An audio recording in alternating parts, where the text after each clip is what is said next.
nama saya Tulku Zara, NIM 1211140. Soal nomor 1, menurut Anda, apakah masyarakat awam perlu diberikan pengetahuan tentang ilmu kalam? Uraikan alasan Anda dan sertakan metode yang tepat untuk menerapkan ilmu kalam kepada mereka agar tidak salah memahami konsepnya. Menurut saya, masyarakat awam perlu diberikan tentang ilmu kalam, karena ilmu kalam sendiri adalah ilmu yang membahas tentang ketuhanan, dan untuk masyarakat awam sendiri perlu mengetahui tentang ketuhanan agar dunia tidak kacau. Dalam artian agar tidak saling membunuh, saling mabuk, saling bertengkar, toleransi, gotong royong, jujur, dan melestarikan lingkungan. Untuk menerapkannya, strategi sendiri yang pertama dengan memperhatikan masyarakatnya terlebih dahulu, yang kedua membaur dengan masyarakat, yang ketiga mencontohkan berbuat baik dan mengajarkan tentang ketuhanan. Soal yang kedua adalah analisislah korelasi, komparasi, dan persamaan ilmu kalam, ilmu filsafat, dan ilmu tasawuf. Jawabannya adalah perbedaan ilmu kalam, ilmu filsafat, dan ilmu tasawuf. Ilmu kalam ialah ilmu yang membicarakan tentang wujudnya Tuhan, sifat-sifat yang mesti ada padanya, sifat-sifat tidak ada padanya, dan sifat-sifat yang mungkin ada padanya, dan membicarakan tentang rasul-rasul Tuhan untuk menetapkan kerasulannya dan mengetahui sifat-sifat yang mesti ada padanya, sifat-sifat yang mungkin ada padanya, dan sifat-sifat yang mungkin ada terdapat padanya. Filsafat adalah sebuah ilmu pengetahuan yang menjadi pokok, pangkal, dan puncak segala pengetahuan yang tercakup di dalamnya 4 persoalan, yaitu apa yang dapat diketahui, metafisika, apa yang seharusnya dilakukan, sampai di mana harapan kita, dan apa hakikat manusia atau antropologi. Tasawuf atau juga dikenal dengan sufisme adalah ajaran bagaimana menyucikan jiwa, menjernihkan akhlak, membangun dahir dan batin, serta untuk memperoleh kebahagiaan abadi. Persamaan ilmu kalam, ilmu filsafat, dan ilmu tasawuf. Hubungan tasawuf dengan ilmu kalam terletak pada pembahasan tentang kebenaran. Tasawuf menemukan kebenaran dengan melewati beberapa jalan atau makam, sedangkan kebenaran dalam ilmu kalam berupa diketahuinya kebenaran ajaran agama melalui penalaran akal budi yang kemudian dirujuk kepada nas Al-Quran dan hadis. Hubungan ilmu tasawuf dengan ilmu filsafat terletak pada soal pencarian hakikat. Tasawuf adalah pencarian jalan rohani, kebersatuan dengan kebenaran mutlak, dan pengetahuan mistik menurut jalan dan sunnah. Sedangkan filsafat tidak dimaksudkan hanya filsafah peripetik yang rasionalistik, tetapi seluruh mazhab intelektual dan kultur Islam yang telah berusaha mencapai pengetahuan mengenai sebab awal melalui daya intelek. Korelasi ilmu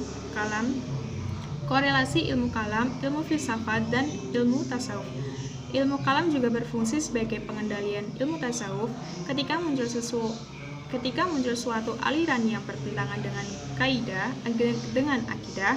Ilmu tasawuf memberi kesan rohaniah terhadap ilmu kalam yang cenderung mengandung muatan rasional dan keringan kesadaran penghayatan atau sentuhan hati. Antara tasawuf dan filsafat muncullah tasawuf filosofi yang dimana ajaran-ajarannya memadukan antara visi mistis dan visi rasional penegasannya. Tasawuf filosofis menggunakan terminologi filosofis yang berasal dari ajaran-ajaran filsafat dan para tokohnya. Yang ketiga, dengan bahasa yang sederhana, tulislah pemikiran kalam aliran Khawarij, Murji'ah, Jabariyah, Qadariyah, Mu'tazilah, dan Asy'ariyah atau Maturidiyah. Kemudian dari analisis Anda, dari aliran manakah yang paling mendominasi di negara Indonesia dan mengapa aliran tersebut diterima? Jawabannya, aliran Khawarij, setiap muslim yang berbuat dosa adalah kafir. Aliran Murji'ah, pengakuan iman cukup hanya dalam hati. Jadi pengikutnya tidak dituntut membuktikan keimanannya dalam berbuat sehari-hari. Aliran Jabariyah memiliki keyakinan bahwa setiap manusia terpaksa oleh takdir tanpa pemikir, pilihan, dan usaha dalam perbuatannya. Aliran Qadariyah bahwa manusia berkuasa atas perbuatannya. Aliran Mu'tazilah berpandangan bahwa Tuhan telah memberikan kemerdekaan dan kebebasan bagi manusia dalam menentukan kehendak dan perbuatannya karena Tuhan tidak absolut dalam kehendaknya, dan Tuhan mempunyai kewajiban berlaku adil, kewajiban menempati janji, berkewajiban memberi rizki. Aliran Asy'ariyah dan Maturidiyah mengedepankan akal di atas tekstual ayat dalam memahami Al-Quran dan hadis. Saat ini penganut agama Islam terbanyak di Indonesia adalah Muhammadiyah dan Nahdlatul Ulama, karena Nahdlatul Ulama menggunakan Al-Quran, hadis, ijma', qiyas sebagai landasan teori. Dengan banyaknya aliran kalam dan pemikiran keislaman, maka terjadi perbedaan. Analisislah perbandingan aliran kalam mengenai pelaku dosa besar, iman dan kufur, perbuatan Tuhan dan manusia, sifat-sifat Tuhan dan keadilan Tuhan. Jawabannya 1A perbandingan antara aliran tentang pelaku dosa besar. 1. Aliran Khawarij. Khawarij mempunyai banyak subsekte, yaitu Az-Zariqah, Najdah Al-Muhakkimat, An-Najdah As-Sufriyah. Semua pelaku dosa besar menurut subsekte Khawarij kecuali Najdah adalah kafir dan akan disiksa di neraka selamanya. Aliran Murji'ah terbagi atas 2 subsekte, yaitu pertama Murji'ah ekstrim. Mereka berpendapat pelaku dosa besar tidak akan disiksa di neraka. Kemudian yang kedua yaitu Murji'ah moderat. Mereka berpendapat pelaku dosa besar tidaklah menjadi kafir, meskipun mereka disiksa di neraka, ia tidak kekal di dalamnya. Aliran Mu'tazilah. Menurut pendapat Mu'tazilah, setiap pelaku dosa besar mereka berada di posisi tengah antara mukmin dan kafir. Jika pelakunya meninggal dunia dan belum sempat bertobat, ia akan dimasukkan ke dalam neraka selama-lamanya. Aliran Asy'ariyah sebagai wakil ahlu sunnah tidak mengkafirkan orang-orang yang sujud ke Baitullah walaupun melakukan dosa besar seperti berzina dan mencuri. Aliran Maturidiyah baik Samarkand dan Bukhara sepakat menyatakan bahwa pelaku dosa besar masih tetap mukmin karena adanya keimanan dalam dirinya. Perbandingan antara aliran tentang iman dan kufur. 1. Aliran Khawarij. Iman dan pandangan Khawarij tidak semata-mata percaya kepada Allah, mengerjakan segala kewajiban perintah agama juga merupakan bagian dari keimanan. Semua perbuatan yang berbau religius termasuk di dalamnya masalah kekuasaan adalah bagian dari keimanan. Dengan demikian, siapapun yang menyatakan dirinya iman kepada Allah dan bahwa Muhammad adalah Rasulnya, tetapi tidak terlaksanakan kewajiban agama dan malah melakukan perbuatan dosa dipandang kafir. Untuk aliran Murji'ah yang ekstrim, mereka berpandangan bahwa keimanan terletak di dalam kalbu, adapun ucapan dan perbuatan tidak selamanya menggambarkan apa yang ada di dalam kalbu. Untuk Murji'ah moderat, mereka berpendapat bahwa pelaku dosa besar tidaklah menjadi kafir, meskipun disiksa di neraka, ia tidak kekal di dalamnya, bergantung pada dosa yang dilakukannya. Yang ketiga, aliran Mu'tazilah. Seluruh pemikiran Mu'tazilah sepakat bahwa amal perbuatan merupakan salah satu unsur terpenting dalam konsep iman.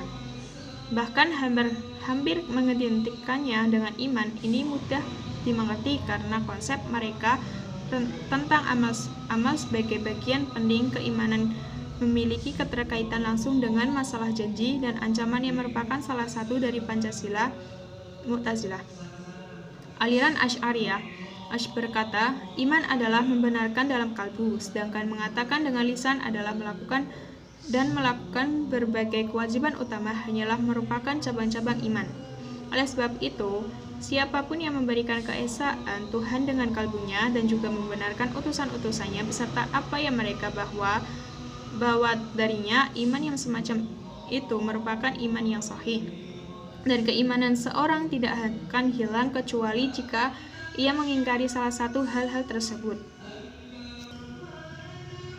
Aliran Maturidiyah Samarkand berpendapat bahwa iman adalah tasdik bil ghaib bil qalb, bukan semata-mata mat iqrar bi al lisan, sedangkan Maturidiyah Bukhar berpendapat bahwa iman tidak dapat berkurang, tetapi biar bertambah dengan adanya ibadah-ibadah yang dilakukan.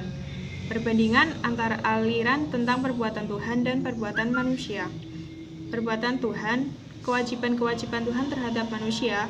Mu'tazilah berpendapat bahwa Tuhan mempunyai kewajiban-kewajiban terhadap manusia. Baik bagi kaum Asy'ariyah, paham Tuhan mempunyai kewajiban tidak dapat diterima, karena hal itu bertentangan dalam paham kekuasaan dan kehendak mutlak Tuhan yang mereka anut. Kaum Maturidiyah golongan Bukhara paham dengan kaum Asy'ariyah, sedangkan Maturidiyah Bukhara dapat menerima paham adanya kewajiban-kewajiban bagi Tuhan berbuat baik dan terbaik. Mu'tazilah berpendapat kewajiban Tuhan Tuhan berbuat baik, bahkan yang terbaik bagi manusia. Asy'ariyah berpendapat bahwa Tuhan tidak berkewajiban berbuat baik terbaik bagi manusia. Kaum Maturidiyah dengan kedua golongannya juga tidak sepaham dengan kaum Mu'tazilah dalam hal ini. Beban di luar kemampuan manusia. Mu'tazilah tidak dapat menerima paham bahwa Tuhan dapat memberikan kepada manusia beban yang tak dapat dipikul. Asy'ariyah dapat menerima paham beban yang di luar kemampuan manusia ini. Maturidiyah golongan Bukhara sependapat dengan kaum Asy'ariyah, sedangkan golongan Samarkand sependapat dengan Mu'tazilah. Pengirim Rasul-Rasul. Bagi kaum Mu'tazilah dengan kepercayaan mereka bahwa akal dapat mengetahui hal-hal tentang alam ghaib, pengiriman Rasul-Rasul sebenarnya tidak begitu penting. Kaum Asy'ariyah sungguh pun pengiriman Rasul-Rasul dalam teologi mereka mempunyai arti penting. Menolak sifat wajibnya pengirim demikian karena hal itu bertentangan dengan keyakinan mereka bahwa Tuhan tidak mempunyai kewajiban apa-apa terhadap manusia. Maturidiyah sepaham dengan kaum Mu'tazilah, sedangkan golongan Bukhara yang berpendapat bahwa Tuhan tidak mempunyai kewajiban-kewajiban terhadap manusia.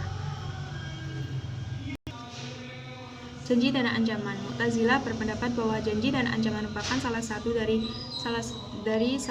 satu lima dasar kepercayaannya. Asy'ariyah berpendapat bahwa Tuhan tidak mempunyai kewajiban menepati janji dan menjalankan ancaman. Maturidiyah golongan Bukhara berpendapat tidak mungkin Tuhan melanggar janjinya untuk memberi upah kepada orang yang berbuat baik. Tetapi sebaliknya, bukan tidak mungkin Tuhan membatalkan ancaman untuk memberi hukuman terhadap orang yang jahat. Golongan Samarkand dalam hal ini mempunyai pendapat yang sama dengan Mu'tazilah. Dua perbuatan manusia. Jabariyah dalam persoalan tersebut memahami bahwa manusia tidak berkuasa atas perbuatannya, hanya Allah sajalah yang memutuskan segala amal perbuatan manusia. Aliran Qadariyah memahami bahwa manusia itu bebas memilih atas perbuatannya. Mu'tazilah dalam persoalan ini, aliran Mu'tazilah bersependapat dengan aliran Qadariyah. Asy'ariyah dalam persoalan ini dengan paham Jabariyah daripada paham Mu'tazilah. Untuk menggambarkan pahamnya mengenai perbuatan manusia, Asy'ari menggunakan teori Al-Qasm. Maturidiyah. Ada perbedaan antara Maturidiyah Samarkand dan Maturidiyah Bukhara mengenai perbuatan manusia. Kelompok pertama lebih dekat dengan Mu'tazilah, sedangkan kelompok kedua lebih dekat dengan faham Asy'ariyah. Perbandingan antara aliran tentang sifat-sifat Tuhan. Aliran Mu'tazilah berpendapat bahwa Tuhan tidak mempunyai sifat. Jika Tuhan mempunyai sifat itu mestilah kekal seperti halnya zat Tuhan. Jika sifat-sifat itu kekal, hal bersifat kekal bukan hanya sifat tetapi banyak. Aliran Asy'ariyah. Kaum Asy'ariyah berpendapat bahwa Tuhan mempunyai sifat. Menurut Al-Asy'ari, tidak dapat diingkari bahwa Tuhan mempunyai sifat karena perbuatan-perbuatannya. Ketiga, aliran Maturidiyah. aliran Maturidiyah berpendapat bahwa Tuhan mempunyai sifat-sifat, sedangkan golongan Samarkand dalam hal ini tidak sepaham dengan Mu'tazilah, karena Al-Maturidi mengatakan bahwa sifat bukanlah Tuhan, tapi Tuhan lain dari Tuhan. Tapi tidak lain dari Tuhan. Aliran